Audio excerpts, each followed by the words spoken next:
Hello guys, என் பேர் Loki. Welcome back. நாம் இப்போ பார்க்க போகிறது டீலிங் வித் மிக்கடோனா சிஸ்டர்ஸ் இஸ் எ பிரீஸ் ஓட எபிசோடு 2. முதல் எபிசோடை பார்க்காதவங்க டிஸ்கிரிப்ஷனில் லிங்க் இருக்குது, அதை ஒரு வாட்டி பார்த்துட்டு வந்துடுங்க. வீடியோ பிடிச்சிருந்தால் மறக்காமல் லைக் பண்ணுங்கள். அப்படியே நம்ம சேனலை சப்ஸ்கிரைப் பண்ணி அந்த பெல் ஐக்கானை தட்டி விட்டுருங்க. அப்போ தான் அடுத்தடுத்த அப்டேட்ஸ் உங்களுக்கு உடனே வரும். சரி வாங்க, டைம் வேஸ்ட் பண்ணாமல் கதைக்குள்ளே போகலாம்.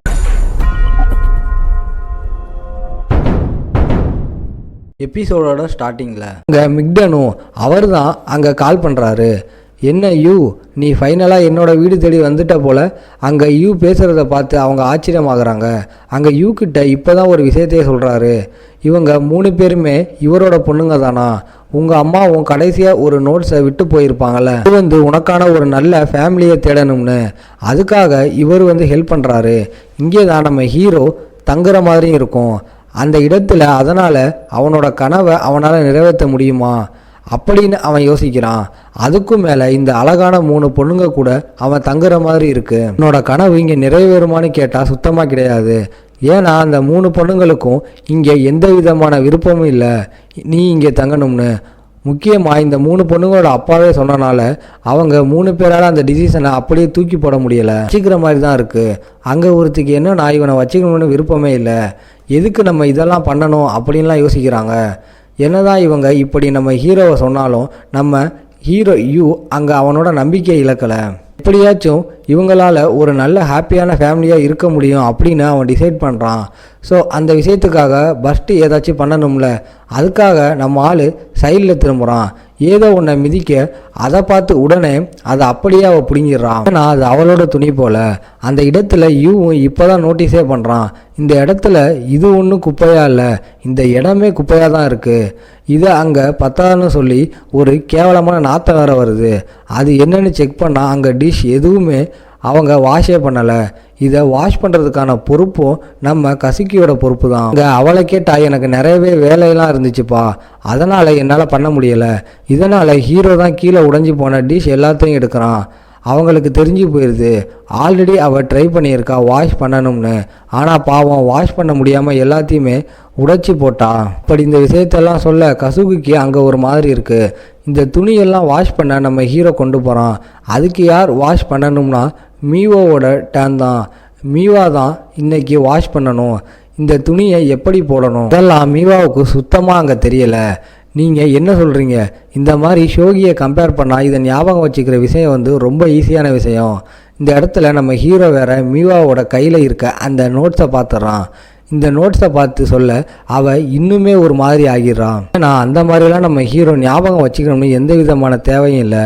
அந்த இடத்துல வீட்டை க்ளீன் பண்ணுற வேலை நீக்கோவோட வேலை தான். அதை பற்றி கேட்டால் நீக்கோ அங்கே நடந்த விஷயத்தை பற்றி சொல்கிறான். நம்ம ஹீரோவுக்கு அந்த இடத்துல ஸ்கோர் ரொம்ப கம்மியாக கிடச்சிருக்கும். அதை பற்றிலாம் அவங்க சொல்லிக்கிட்டு இருக்க அந்த இடத்துல இதை ஒரு வாய்ப்பாக வச்சு பேசும்போதே அந்த இடத்தையே க்ளீன் பண்ணிடுறான். இதை பார்த்து அவங்க அவ்வளோ ஆச்சரியமாகறாங்க. நீக்கோவுக்கும் நல்லாவே புரியுது அந்த டோஜோவை க்ளீன் பண்ணது இவனே தான். நான் பார்த்தாலே தெரியுது இவன் தானே. அந்த இடத்துல நம்ம ஹீரோவும் சாமிங்காக சொல்கிறான், இந்த விஷயத்தை எப்போ வேணாலும் எங்கே வேணாலும் என்னால் பண்ண முடியும். என்ன நீங்கள் ரெடியா? இவன் அடிக்கடி தந்திரமாக திடீர்னுட்டு பேசுகிறான். அதனால் நீக்கோ நம்ம ஏமாறக்கூடாது, நம்மளும் கொஞ்சம் ஜாக்கிரதையாக தான் இருக்கணும். ஸ்டில் அவன் இன்னமும் ஒரு ஃபெயிலியர் தான். ஹீரோவுக்கு ஒரு நம்பிக்கை இருக்குது, எப்படியாச்சும் இவங்களை ஒன்றாக்கிடலாம்னு. அங்கே அடுத்த நாள் ஆகுது. இன்னைக்கு ஸ்கூல் இல்லையா, அதனால் லேட்டாகவே எழுந்திரிக்கலாம் அப்படின்னு யோசிக்கிறான். எப்படியோ டின்னரை அப்புறமா கூட என்னால் பண்ணிக்க முடியும் இப்படின்ட்டு நம்ம ஆள் தூங்க போவானா. ஆனால் அதுக்குள்ளே பயங்கரமாக அங்கே சத்தம் கேட்க ஆரம்பிக்குது. இதை பண்ணுறது வேற யாரும் இல்லை, நம்ம நீக்கோ தான். அப்படி அவள் தாக்கிட்டு இருக்கா. அவளோட ப்ராக்டிஸ் தான் இது. சைடில் மீவாவும் அங்கே ஏஐ கூட பயங்கரமாக அங்கே ஷாகி விளையாடிட்டு இருக்கா. ஒரு சீப்பான மூவை பண்ணுமா. இதனால் அவள் அதை பற்றி எல்லாம் கத்திக்கிட்டு இருக்கா. என்னாச்சு? போயும் ஏஐ கூட இவ பேசிக்கிட்டு இருக்கா. இந்த சைடு அங்கே கசுக்கியை பார்த்தா ஏதோ ஒரு வித்தியாசமான விஷயத்தை ரெடி பண்ணி குடிக்கிறா. அது என்னன்னு கேட்கும்போது இது உனக்கு தெரியலையா, இதுதான் எங்களோட மார்னிங் ரொட்டீனு. எல்லாருமே காலையில் ப்ரஷ் விளக்குவாங்கள்ல, அதே மாதிரி எங்களுக்கு இது ரொட்டீனாக இருக்குது. நீ வீட்டை பார்த்துக்கோ, நாங்கள் வெளியில் போகிறோம். என்னாச்சு? இன்றைக்கி தான் ஸ்கூல் இல்லையே. ஸ்கூலில் எனக்கு தேட்டருக்கான ரிஹர்சல் இருக்குது, நிக்கோவுக்கு ப்ராக்டிக்ஸ் இருக்குது, மீவாவுக்கு ஷோகிக்கான மேட்ச் இருக்குது. இது ஒரு நார்மலான ரொட்டீன் மாதிரியே தெரியலை. ஏன்னா இப்படி தான் ப்ரொட்டேஜியாக இருக்கிற ஒருத்தங்களும் அங்கே இருப்பாங்களே. அங்கே பிரேக்ஃபாஸ்ட் ஏதாச்சும் ஒன்றா பண்ணலாமா அப்படின்னு கேட்குறான். நான் அதை பண்ணேன்னா தேட்டருக்கான அந்த ரிஹர்சல் அதுக்கு போக எனக்கு லேட் ஆகிடும். அதனால் மீவாவை அவன் பார்க்குறான். மீவா பார்த்தா கண்ணா பின்னான்னு சாப்பிட்றான். அங்கே தடுக்கலாம்னு பார்க்குறான். ஆனால் அதுக்கப்புறம் தான் அவனுக்கு ஃபீல் ஆகுது. சுகர் ஐட்டம், ஜூஸ் இதெல்லாம் அவள் எதுக்கு குடிக்கிறானா, இந்த மாதிரி பண்ணால் சும்மா அவளோட பிரெயின் வந்து நல்லா வேலை செய்யும். அதாவது இந்த ப்ரோட்டேஜியாக இருக்கிற ஒருத்தவங்களும் இப்படி தான் ஏகப்பட்ட விஷயங்களை இந்த மாதிரி பண்ணுவாங்க. அதே மாதிரி தான் இவங்க அம்மாவும் பண்ணுவாங்க. அந்த இடத்துல நம்ம ஹீரோவும் ஃபுட்டெல்லாம் ரெடி பண்ணி கொடுத்தான். அவங்க அம்மா அதெல்லாம் கண்டுக்கவே இல்லை. ஏன்னா அவங்களுக்குன்னு ப்ரிசர்வ்டாக பல ஃபுட்ஸ் இருக்கும். அதை ஒண்டி தான் அவங்க சாப்பிடவே செய்வாங்க. அங்கேயே ஒர்க் ஆகலை. அப்படி இருக்கும்போது இங்கே வந்து வேலை செய்யுமா, அந்த விஷயம் வந்து தெரியலை. அதுக்கப்புறம் அவனுக்கு ரெடி பண்ணி அங்கே சாப்பிட்றான். அந்த இடத்துல நீக்கோ ஒண்டி கேட்குறா, ஆமாம் இந்த ஃபுட்டெல்லாம் எங்கேருந்து வந்துச்சு? அதுவா, சில பல ரெசிபியை வச்சு நானே உருவாக்கினேன். அங்கே நீக்கோவுக்கு ரொம்பவும் பசியாக இருக்குமா, அங்கே வாயிலிருந்து ஜொல்லாக ஊற்றுது. பார்க்கும்போதே தெரியுது அது ரொம்பவும் டேஸ்ட்டாக இருக்குன்னு. ஆனால் அவள் வேணான்னு சொல்லிடுறா. உங்களுக்கு வேணாவா, இந்த மாதிரி நானே இப்போது சாப்பிட்ருவேன். அதாவது அப்படி எப்படின்னு அந்த இடத்துல நம்ம நக்கியெல்லாம் காட்டுறான்.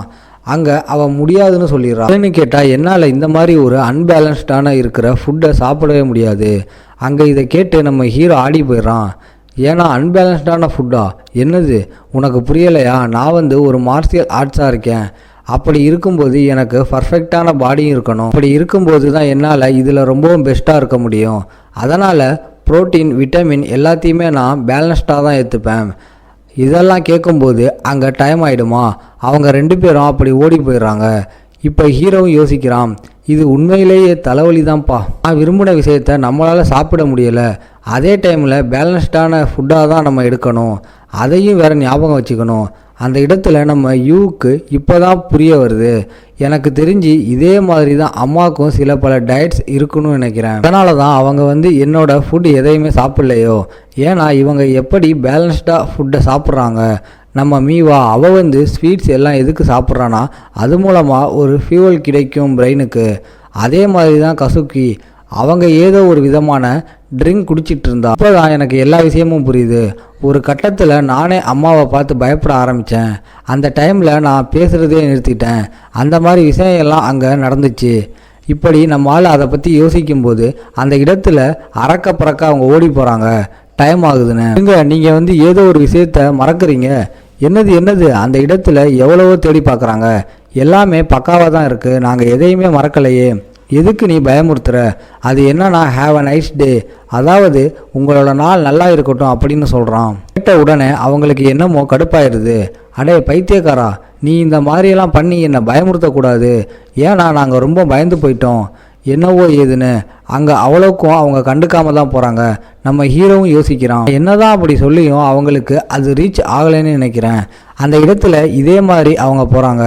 ஆனால் நம்ம ஹீரோ வந்து யோசிக்கிறான், கண்டிப்பாக இன்னையில இருந்து இந்த ஃபேமிலியை ஒன்றாக்குற அந்த விஷயத்தை நான் பண்ண போகிறேன். இந்த சைடு அங்கே நீக்கவும் போகும்போது அவளோட முகத்தை பார்க்குறான். இதோட இந்த எபிசோட் முடியுது. உங்களை நான் அடுத்த எபிசோடில் பார்க்குறேன். இந்த வீடியோ பிடிச்சிருந்தா மறக்காமல் லைக், ஷேர் அண்ட் சப்ஸ்கிரைப் பண்ணிடுங்க.